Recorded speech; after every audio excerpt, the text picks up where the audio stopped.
Praise the Lord. இந்த காலவேளையில் மறுபடியும் உங்களை சந்திப்பதில் மிக்க மகிழ்ச்சி அடைகிறேன்.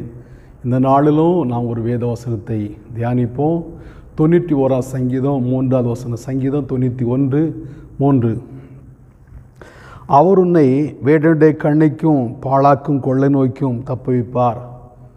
பிரியமானவர்களே, சங்கீதக்காரன் சொல்கிறார், அவர் உன்னை வேடனுடைய கண்ணிக்கும் பாழாக்கும் கொள்ளை நோய்க்கும் தப்புவிப்பார் என்பதாக. வேடனுடைய கண்ணிக்கு தப்புவிக்கிறதான தேவன் நம்முடைய தேவனாக இருக்கிறார். வேடன் யார்? காட்டுக்கு சென்று வனாந்தரமான இடங்களில் கண்ணிகளை வைத்து கயிறுகளை வைத்து சில பள்ளங்களை தோண்டி காட்டு விலங்குகளை பிடிக்கிறவன் தான் வேடன். அவன் வலையை வைத்து விட்டு அல்லது கண்ணியை வைத்து விட்டு மறைவாக எங்கேயோ ஒரு இடத்துல பதுங்கி இருப்பான். இந்த கண்ணியை தெரியாத அல்லது வலையை வைத்திருக்கிறதை அறியாத காட்டு விலங்குகள் வந்து அந்த கண்ணிக்குள்ளே மாட்டிக்கொள்ளும்.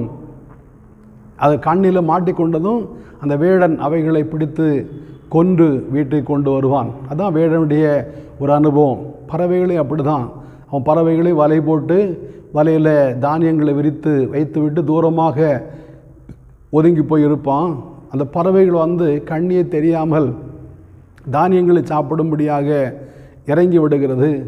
அந்த கண்ணியில் பறவைகள் மாட்டிக்கொள்ளுகிறது. வேடன் அவைகளை பிடித்து கொண்டு வந்து விடுகிறான். இதுதான் வேடனுடைய அனுபவம். இங்கே சங்கீதக்காரன் சொல்கிறார், அவர் உன்னை வேடனுடைய கண்ணிக்கு தப்புவிப்பார் என்பதாக. இன்றைக்கு எத்தனையோ விதமான கண்ணிகள் ஆங்காங்கே வைக்கப்பட்டிருக்கிறது. இந்த கண்ணியை அறியாமல் எவ்வளவோ ஜனங்கள் இந்த கண்ணியில் மாட்டிக்கொள்ளுகிறார்கள். உதாரணமாக நம்முடைய கைகள் இருக்கிறதான இந்த அலைபேசியில் அப்பப்போ சில குறுந்தகவல்கள் வரும். எப்படி வருகிறது? உங்களுடைய நம்பருக்கு இத்தனை லட்சம் ரூபாய் நாங்கள் லோன் தருகிறோம். எங்களுடைய கம்பெனி விளம்பரத்துக்காக நாங்கள் சில நம்பர்களை செலக்ட் பண்ணணும். அதில் உங்கள் நம்பரு செலக்ட் ஆகியிருக்குது. அதனால் உங்கள் நம்பருக்கு இத்தனை லட்சம் ரூபாய் நாங்கள் லோன் தரதுக்கு கடன் தருவதற்கு ஆயத்தமாக இருக்கிறோம் என்று சொல்லி அந்த குறுந்தகவல் வரும். நாம் என்ன செய்வோம்? நீங்கள் லோன் வேணும்னு சொன்னால் அந்த அந்த அந்த நீளமாய் காணப்படுகிறதான அந்த எழுத்தில் நீங்கள் கையை அமுத்தின போது கிளிக் பண்ணுனா உங்களுக்கு லோன் சேங்ஷன் ஆகிடும் அப்படின்னு சொல்லுவார்கள். நாம் என்ன செய்வோம்?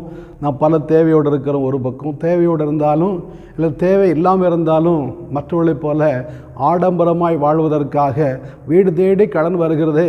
ஆண்டவர் தான் இந்த கடனை நம்ம தரும்படியாக அவர்களை அனுப்பியிருக்கிறார். எத்தனையோ லட்சக்கணக்கான கோடிக்கணக்கான நம்பர் இருக்கும்போது நம்முடைய நம்பரு அதில் செலக்ட் ஆகியிருக்கிறதுன்னு சொல்லி நாமும் என்ன செய்கிறோம்? அந்த கண்ணியில் விழுந்து விடுகிறோம்.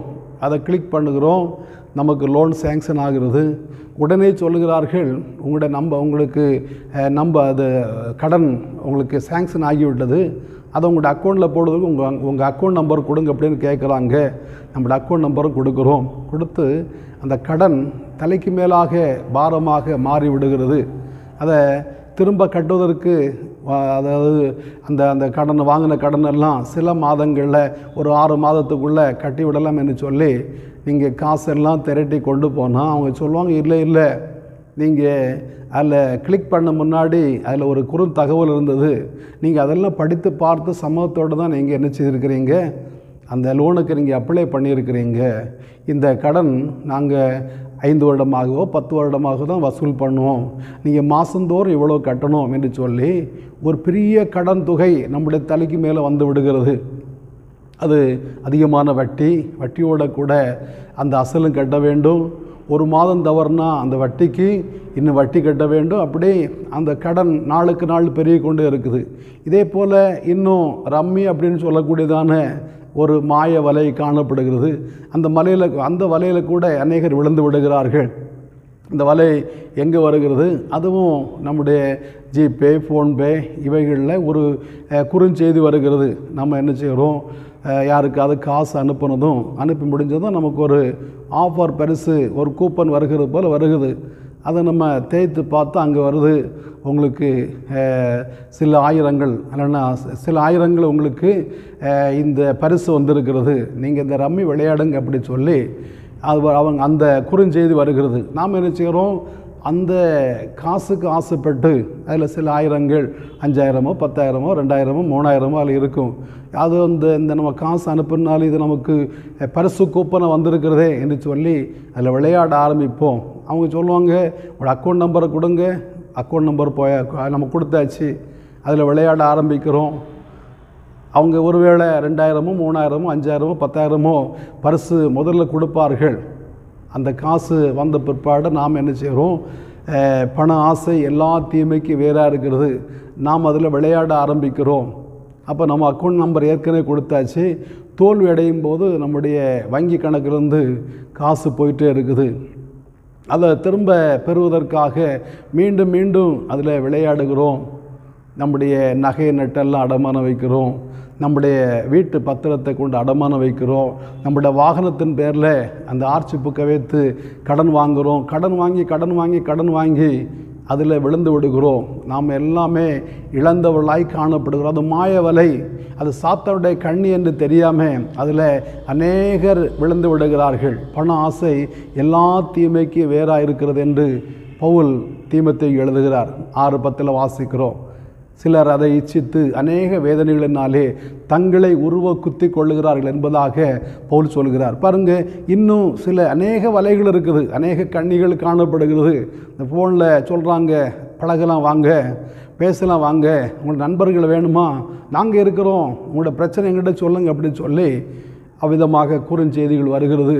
நாம் என்ன செய்கிறோம்? நமக்கு பேச ஆள் கிடைக்குது அப்படின்னு சொல்லி பேச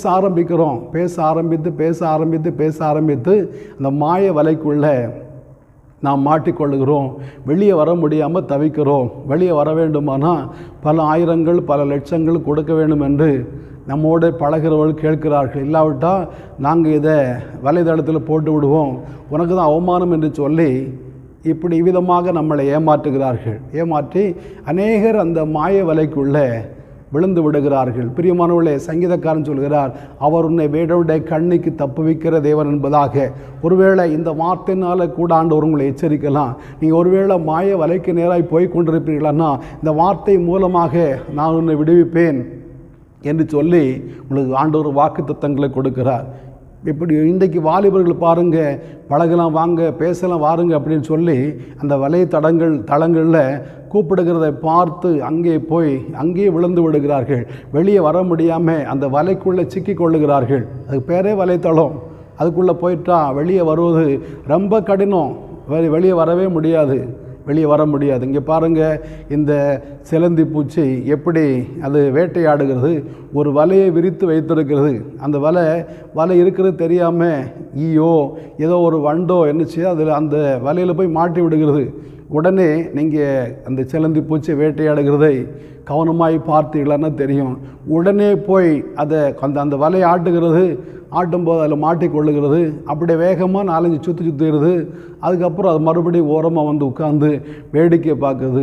அந்த பூச்சி, வலையில் விழுந்ததான பூச்சி, அது தப்பிப்பதற்காக அங்கங்குமாக பிரயாசப்பட்டு ஓட முடியாமல் அதிலே செத்து விடுகிறது. அதுக்கப்புறமா தான் இது அதோட இரத்தத்தை எல்லாம் உறிஞ்சி குடித்து விதமாக இருக்குது. இதே போல் இன்றைக்கி அந்த வலைத்தளத்துக்குள்ளே போனவர்கள் வெளியே வர முடியாமல் தவித்து கொண்டிருக்கிறார்கள். அந்த வலைத்தளம் நம்மை கொன்று போடுகிறது, நம்முடைய ஜீவனை உரிந்து போடுகிறது. நான் முதல்ல சொன்னது போல் திருடன் திருடவும் கொல்லும் அழிக்கும் வருகிறான் என்று வேறு ஒன்றுக்கும் வரான், நானோ அவைகளுக்கு ஜீவன் உண்டாயிருக்கும் அது பரிபூர்ணப்படவும் வந்தேன் என்று ஆண்டவர் சொல்கிறார். பிரியமானவர்களே, இதை தப்பித்து கொள்ள வேண்டுமானால் ஆண்டவர்களை தப்புவிக்கிற தேவன் ஒரு வழி இருக்கிறது. அந்த வழி உங்களுக்கு சொல்கிறேன் பாருங்கள். நீதிமொழிகள் 6ஆம் அதிகாரம் 4-5 6 நம்ம அங்கே வாசிக்கும் போது இவ்விதமாக வாசிக்கிறோம். அங்கே சொல்லப்படுகிறது, என் மகனே உன் சிநேகிதனுடைய கையில் அகப்பட்டு கொண்டாயானா நீ உன்னை தப்புவிப்பதற்கு ஒன்று செய். உன் கண்ணுக்கு நித்திரையும் உன் கண்ணிமைகளுக்கு தூக்கத்தை வரவிடாமல் உன் சிநேகிதனிடத்தில் போய் உன்னை தாழ்த்தி அவனை வருந்தி கேட்டுக்கொள். வெளிமான் வேட்டைக்காரன் கைக்கு தப்புவிப்பது போலவும் வேடன் கைக்கு தப்புவிப்பது போலவும் உன்னை தப்புவித்துக்கொள் என்று சாலமன் அழகாக ஆலோசனை சொல்லுகிறார். பிரியமானவர்களே, வேடன் கைக்கு தப்பித்து கொள்வது போல, இந்த வலைக்கு தப்புவித்து கொள்வது போல தப்புவிப்பதற்கு ஒன்று செய்ய வேண்டும். கண்ணுக்கு உறக்கத்தையும் கண்ணுமைகளை நித்திரையை வரவிடாமல் சிநேகிதனை வருந்தி கேட்க வேண்டும் என்று சாலமன் சொல்கிறார். நம்முடைய சிநேகிதன் யார்? யோவான் 15:16 யோவான் 15:15 நான் வாசிக்கும்போது அங்கு சொல்லப்பட்டது, நான் உங்களை என்னோட ஊழியக்காரன் சொல்கிறதில்ல, உங்களை என்னுடைய சிநேகிதன் என்று சொல்கிறேன் என்று இயேசு சொல்கிறார். அப்படியானா நம்முடைய சிநேகிதன் ஆண்டவராக இயேசு, அந்த சிநேகிதனாகிய இயேசுவிடத்தில் போய் நம்மை தாழ்த்தி வருந்தி நாம் வேண்டிக் கொள்வோமானா அவர் நம்மை விடுதலை ஆக்க வல்லவராக இருக்கிறார். நீங்கள் எந்த வலைத்தளத்துக்குள்ளே இருந்தாலும், எந்த கடன் பாரத்துக்குள்ளே இருந்தாலும், எந்த சிறுமையின் சூழ்நிலையில் போயிருந்தாலும் ஆண்டவர் உங்களை விடுவிக்க வல்லவராய் காணப்படுகிறார். குமாரன் உங்களை விடுதலையாக்கினால் மெய்யாகவே விடுதலை ஆவீர்கள் என்று வாசிக்கிறோம். சத்தியத்தை அறிவீர்கள், சத்தியம் உங்களை விடுதலையாக்கும் என்று சொல்லப்படுகிறது. இந்த காலவேளையில் இந்த சத்திய வார்த்தையை கேட்கிறீர்கள். குமாரன் உங்களை விடுதலையாக்குவர் என்று உங்களுக்கு ஆலோசனை ஆண்டோர் என்னுடைய வாயின் மூலமாக சொல்லுகிறார். இந்த வார்த்தையின் மூலமாக நீங்கள் கேள்விப்படுகிறீர்கள். ஒன்று செய்யுங்க, ஆண்டோருடைய சமூகத்தில் உங்களை தாழ்த்தி வருந்தி கேட்டுக்கொள்ளுங்க. ஆண்டோர் உங்களை விடுவிக்க வல்லவராய் காணப்படுகிறார். அவர் உன்னை வேடனுடைய கண்ணிக்கு தப்புவிக்கிற தேவன். எந்த பெரிய கண்ணியாக இருந்தாலும், எந்த பெரிய வலையாக இருந்தாலும் விடுவிக்க அவர் வல்லவராய் காணப்படுகிறார். ஆண்டோட சமூகத்தில் ஜெபிப்போமா?